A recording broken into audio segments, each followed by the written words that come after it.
Hello. So, trying to answer some more of your questions that you have submitted to me. On this next question, I was trying to find who posted it. I think it was either Lisa or Laura did. Wanted to know my most liked areas of the business or the things that I dislike doing or seeing or whatever. I'm not going to go with the general, it sucks to do a funeral for a baby, or handling, having to charge people stinks, or I love helping people. I'm going to kind of skip past some of those common answers to go to a few more that I jotted down. So I would say I'm going to go with dislikes first. So I really dislike embalming tissue donor bodies. And I'm going to say this because it's just yucky, I guess, is the best word. There's a lot of restoration needing to happen because there's no bones. It's a lot of this loose skin. It's just a weird visual thing. When I'm embalming, things that kind of creep me out is when bones are broken or body parts are in directions that they're not supposed to be. So tissue donor bodies, when there's no bones and you're kind of moving around a foot that's just attached to skin and there's no bone at all, it's just weird. It kind of just grosses me out a little bit, and not much does, but that does a little bit. So working visitation, I think because that's how I started in the business, working visitation and standing for these long stretched hours, I'm good with it. I like the visiting part. I like encountering everybody and talking to them and carrying on this casual conversations about anything. I can chat for 20 minutes with a farmer just like I can chat with 20 minutes for the nice church ladies. So I do like that part of it, but standing for long periods of time when there's, not a lot of traffic coming through and you're just kind of counting the minutes, it gets a little long and tiring and makes my feet hurt.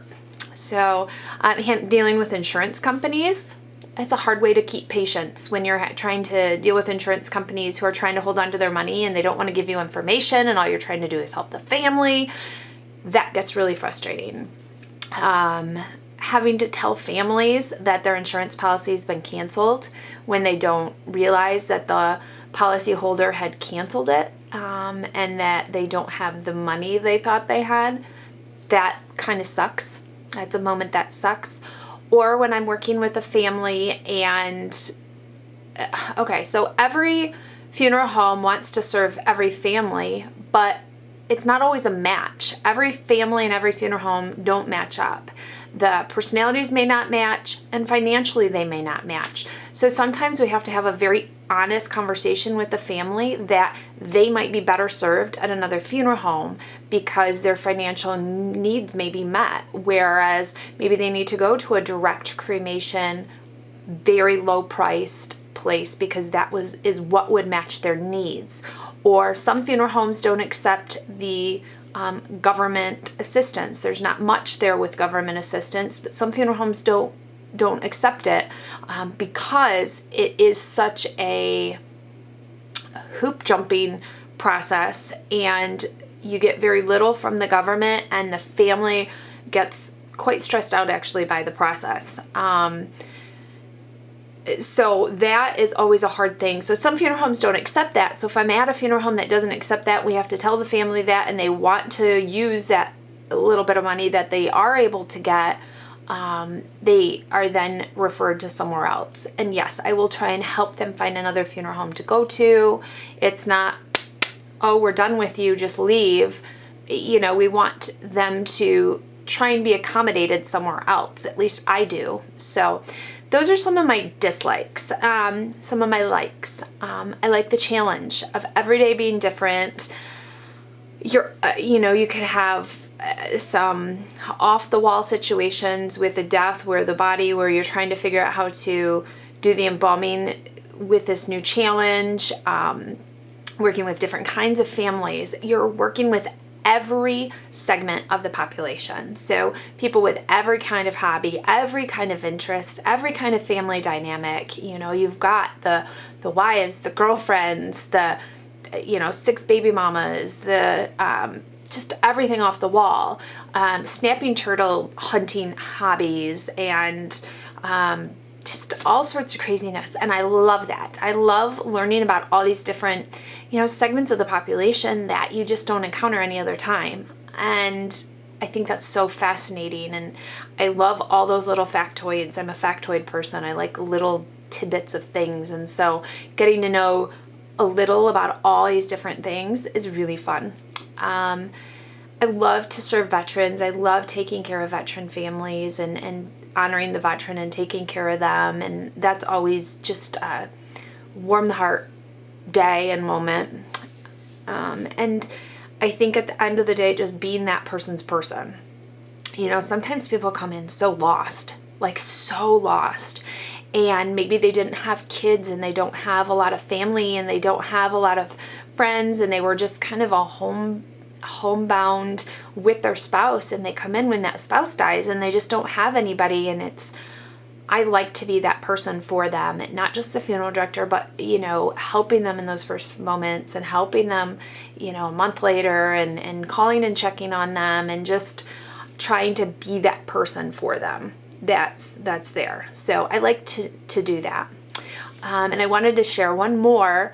Yesterday was on a graveside and just had one of those huge moments, I think, within the business, where I just reflected, and it was very poignant. And I think we get to have these grand moments because we are dealing with death and life and all these huge topics. And so I was standing at a graveside service at the National Cemetery, and it was freezing cold, but the sun was out, and it was snowing lightly, and it was twinkling the snow as it fell, and there was no wind, and it was just silent. It was just a beautiful moment.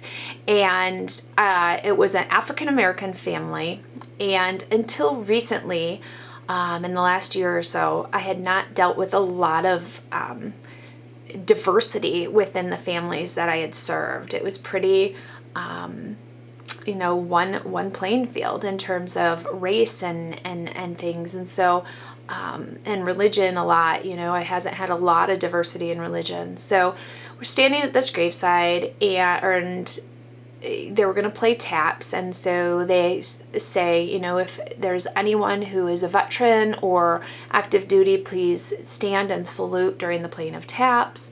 And so they go to play taps, and these three gentlemen who are all African Americans stand to salute, and this veteran who is African American as well.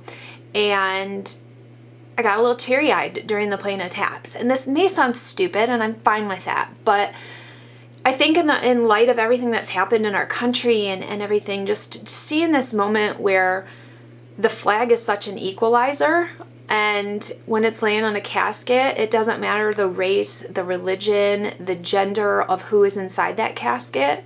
That person is being honored by that flag in that moment for their service and what they did, whether they died giving service or whether they're being honored as a veteran. And especially the person who is being buried was, he served during a time that the country, many, many years ago was even more in a divide than it was. And, race was not as equal as it is today. And I don't know, it was just a very poignant moment. And maybe I'm confusing and getting it lost, but it was just such not an eye-opener, but it's nice to step back, I think, and reflect on some of those things that I get to view all the time, and be reminded of some of those beautiful things and some of those things in death that, in life they matter so much, and in death it is equalized, especially with the flag and with the service. And it just was a really cool moment for me. So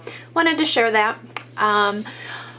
So I've got lots more videos to do, and keep the ideas for them coming. I love answering these questions and kind of being transparent, and with them I open up a little more about me, I think, to you guys, and I'm always happy to do that. So I will talk to you guys soon. Bye.